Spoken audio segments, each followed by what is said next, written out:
জলঙ্গি থানার অন্তর্গত বাগমারা হাই স্কুলের পেছনের কলাবাগানে এক হৃদয় বিদারক ঘটনা ঘটেছে।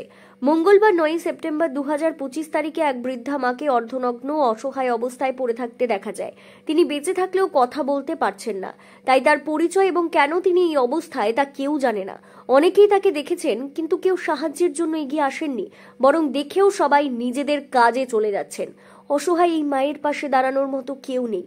স্থানীয়রা জলঙ্গি থানাকে জানালে থানা থেকে তাদের হাসপাতালে নিয়ে যেতে বলা হয়, অন্যথায় বৃদ্ধার মৃত্যু হলে তারাই দায়ী থাকবেন। যে মা 10 মাস 10 দিন গর্ভে ধারণ করে সন্তানকে পৃথিবীর আলো দেখিয়েছেন, আজ তার পরিণতি কলাবাগান। এই দৃশ্য সমাজের মানবিক মূল্যবোধ নিয়ে প্রশ্ন তোলে। মায়ের প্রতি এই ধরনের অবহেলা প্রমাণ করে যে সমাজে যেন মায়ের কোনো মূল্য নেই। এই বৃদ্ধা মায়ের করুণ অবস্থা দেখে মন কেঁদে ওঠে।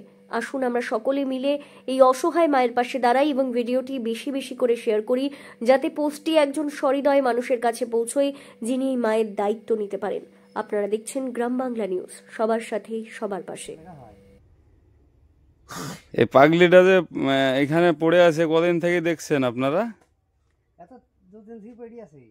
দুদিন থেকে কেউ এসে আসেনি এখানে? এসে কেউ দেখে চলে যাচ্ছে, তাই তো? এখানে প্রশাসনকে জানিয়েছিলেন? হ্যাঁ জানিয়েছি।